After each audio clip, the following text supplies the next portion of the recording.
Hello, everyone. It's the end of the marching band season, and we thought we'd do for this year different on the DVD, a director's cut, and kind of give you an idea of what happens during the show as we're planning it and ideas that we had for the year. We were really proud of this year. We knew that it would be a great band going into it. We also knew it would be a difficult show that we were playing going into it. And the first thing we did was Alexander's Ragtime Band, of course, and you're looking at the picture right now. Our thing that we wanted to do was present just a picture of the band as being huge, since we're at 237 this year.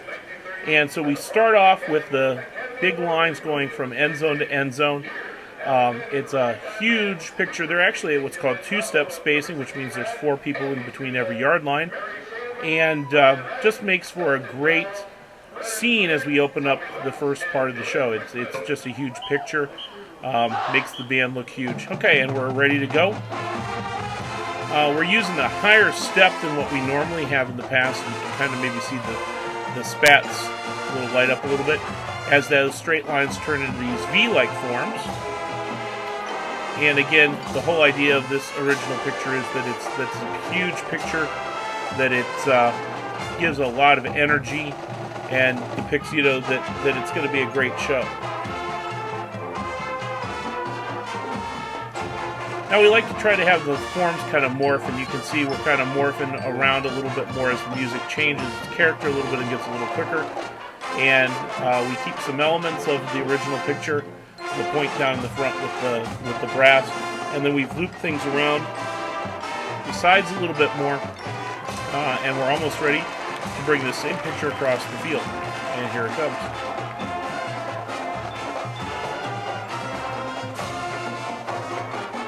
It's really amazing when you think how the kids learn this entire drill in such a short amount of time. It's just amazing to us. This year's whole drill was about 30-some pages, and they learned it in 4 days. We're setting up this big rhomboid picture, and if you're looking, actually all the diagonals going back towards from the lower left to the upper right should be straight. And as they turn this form right about here, we should have straight lines. It didn't quite work out as good as it could have, but this was an early performance. The whole thing now shrinks and gets ready to come back around. They flip around as the small group finishes, and now we step off. And as we step off, we're stepping off every 4 counts with the line going, so you see the whole thing kind of drop into place. Everybody else takes off now and comes around the side. Percussion kind of reforms the back, so we have this triangular shape across the back. And now we open it up like an accordion, so the black down front opens up. As we worked through the year, we worked on improving the left side picture, so it matched more like the right side of the picture did. So we have the V's, and you see V's that just get a little bit bigger instead of the U's that get a little bit bigger. And then this last picture is a symmetric picture, or should be a symmetric picture on both sides as they do the step kick to the end. We thought that would be a fun way to end that piece and to give it some more energy and some more excitement. So we added the step kick in when we were at camp. The next piece, we always like to try to pace the show so that you don't hear the same thing. Your ear doesn't get used to hearing the same tempos, the same volumes, anything like that. And we use small groups to help us change the texture or the thickness of the sound. And in this case, which is Nightingale sang in Berkeley Square, we actually used a trio. Later became a quartet, and kind of helped us kind of set the mood for this. Since the music is more flowing with this piece, we tried to smooth out all these straight lines, and you can see them crossing through each other to make rainbows or curves, and try to depict visually what the music would look like, to use a better word. So we're all in these curves. I called this either the ice cream sundae picture or the Michelin Man picture. Just a bunch of little curves all over the place. Kind of looks like a snowman built out of multiple snowballs and things. And that leads us up to what's going to be the next move, where we break this whole thing apart. And this was during Joe's solo, and the idea at this point, it was supposed to depict, as the lyrics say, downtown London. and they're moving, and it's moving very freely, and it's very, very open with the form. It's kind of almost like a scatter, and you can't really tell what the picture's supposed to look like right now, because it's just a big mess, and boom, all of a sudden it comes into clear focus, and then you've got this big, huge statement visually as well as with the music. And strong form, being that it's straight lines, although yet it's also kind of tapered a little bit by the nice big arc or the curve in the front that extends from the very front sidelines all the way back to, I believe, about the 20-yard lines or so. And as you're watching, this is here for just a few seconds, and then it starts to move again. And again, we just kind of turn things around. We change the picture slightly so one picture morphs into the next. And that's what's the most interesting thing to try to figure out from a design standpoint is how can you use the material that you've got, the pictures you've drawn, how many different ways can you redraw those pictures and do different things with them? We really did that the most in the one tune we didn't end up using this year, Malaguena, because our show was so long. We decided we'd cut that one. As it was, this Kent performance was about 16 minutes long. We were on the field for 16 minutes, and Malaguena just made it even longer. It would have been closer to 20, 22 minutes. So we cut it, but that drill. We'll use it again sometime. You'll see it sometime. It really gave you a nice perspective into how we can just play around with the same pictures and move them. Okay, now we're into Birdland. Once again, we're seeing what we can do. The music's more angular, more straight line oriented, and therefore visually we try to make the visual look the same. And you can see we're this big diamond, and we do this turn that if everybody's doing it right, should move together all the way from front to back. You see the flash of yellow, and then we're on the go and we take it apart. This piece is real segmented, and so musically you'll hear different parts being played at different times, and because of that we try to divide the band into smaller little units, so those smaller little units are always moving, and so you can always see us moving through. This is our first, getting close to our first halt here, and you can see the picture. We use another strong picture, lots of straight lines. When the music's saying very active, when the music's saying that it should be a lot of energy, we tend to use a lot of straight lines. This next move was the first time we've ever really utilized what we call a halftime step. If you were watching the show, we could zoom in a little bit more carefully if you're watching on the other cuts. Half the band's marching at a faster step, while the people down in that block right in the front of the field are moving at a halftime step. And so it creates two different speed illusions as you're going through. It's really kind of a neat effect, and it kills time because the brass doesn't have very far to go, and it's a nice little visual statement again. We're getting close right now to where the solos happen, where the solis happen, and as the solis happen, there are small groups that move. So you can see the woodwinds around the back are moving right now, reforming their picture, while everybody else is playing their parts. Now trombones, they take off, they start moving to their position. You can see the whole form starting to go. Now here goes trumpets, and I believe that's alto saxophones. They go back to their position. And finally there's a little tuba solo that happens down front as we're moving through, and we're in this again strong picture. We use a circle, we use straight lines. I like to use a lot of geometrics in our pictures. I think they look good. Now we form the little starburst as the form disappears, and we got this kind of crazy section. The star, the asterisk, spins, which is a real difficult maneuver to learn, but they really did a great job with it as it kind of feeds like a mill the forms around the side into different pictures.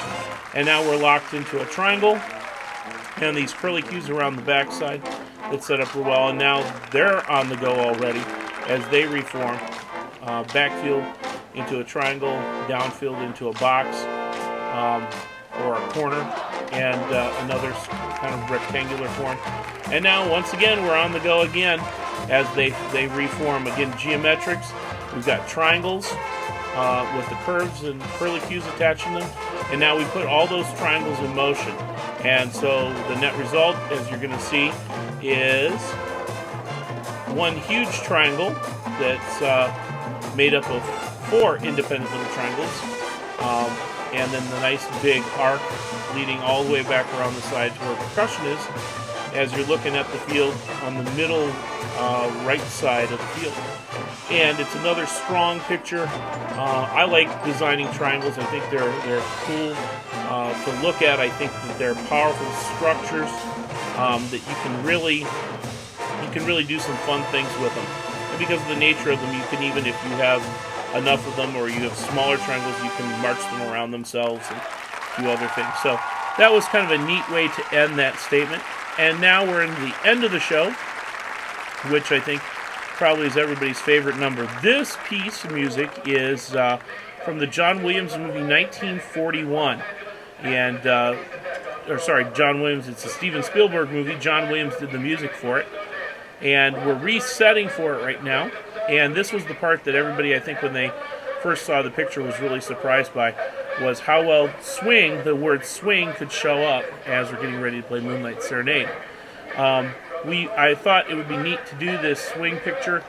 I actually found a font on my computer that I could do this, because I could write swing with it.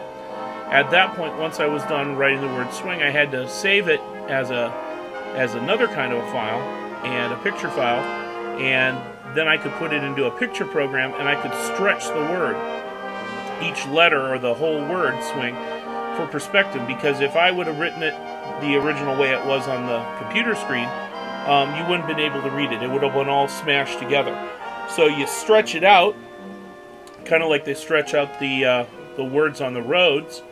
And so from the angle that you're looking at, you can read them. The only problem is you need to be pretty high up to really read the word swing, but it was a neat effect. We also, it was kind of a last minute thought, if we turn the kids around, we've got the yellow capes, and the yellow capes really show off, and so it even draws more attention to it. And there were a couple of things. The bottom dot of the exclamation point, the kids were facing home by design. The very back dot, I think Dustin Giles did the very back dot, and he was also facing home, just to make it look different. Now we just set up this scene, and again, it's the scene of last hurrah before guys go off into World War II, and Mrs. Sandman did a great job coming up with the dance. This was actually something that I had seen one of the drum corps do years ago, and I liked the arrangement so much we were able to get a copy of the arrangement, and we were able to kind of copy some things as far as some of the ideas for the dance from it. And Majorette does a nice job on the sidelines with her solo. I think that's Allison Russell down there. And so we got kind of a 3-ring circus going on as they start really now to move, and this is where the bass drummers have their moment. Everybody else turns around and watches them. This was kind of fun for them to work out as they run from drum to drum. You can kind of see that if you look at one of the other copies where we cut in a little bit more, you can see that movement a little bit more. Brass trombones have the solo at this point. The trumpets are kind of sneaking all in, and now trumpets are up and trombones go down, and it just makes a nice little change of view for what we're doing. At this point, everybody kind of scatters and finds a place, open field place, and this is the time that they can do the dance. To give some more sound, to make it sound more like a tap, they're tap dancing. We actually had some of the percussionists playing on the boxes that a couple of the parents, including Mr. Lloyd, made for us. I approached him one night about, would it be nice, maybe we could do this at band camp, and he came back with a prototype box the next day. And so that was really a great thing. We're really lucky to have the parents we do here. Well, we're all ready to go, and this is the energized ending. The dancers are back in the center. They're doing a great job. We dressed them. We wanted to even dress them up so they look like, they were 1940s. We had the colors, the red, the whites, the blues for the Americana, and then the guys, of course, they were in their darker or white shirts. And our final last pose, as some of the percussionists run to grab drums that the quads didn't use on this. They had just one big floor tom that they used. And the audience, of course, as you guys probably remember, went crazy. And it was the fight song all the way to the end. So that's just kind of a little snippet into the design process. We start working on picking music clear in March and get the kids' opinions on things. And as we go through the whole process, we just keep on putting pieces together. This year's show started about with 40 tunes, and we kept on paring that down and seeing what fit well together, and then what we thought the kids could handle as far as those tunes put together in an order. And we keep working on it. The show's written in June. Double checked, usually the end of June, early part of July. And as you know, it's taught at band camp. In about 1 week's time, they go from never seeing this music, never seen the drill before, to being able to put together this show. This was Kent. And so this was, I think, exactly 1 week after we finished the drill.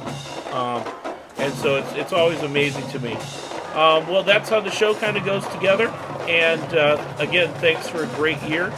And it was a lot of fun. They always are a challenge. They always are interesting to see how we're going to work them. But we're really proud of the work that everybody did, and for all the parents that helped us with the costumes. Mrs. Shademan helped us with those and with all the boxes and just hauling all this junk around all over the place.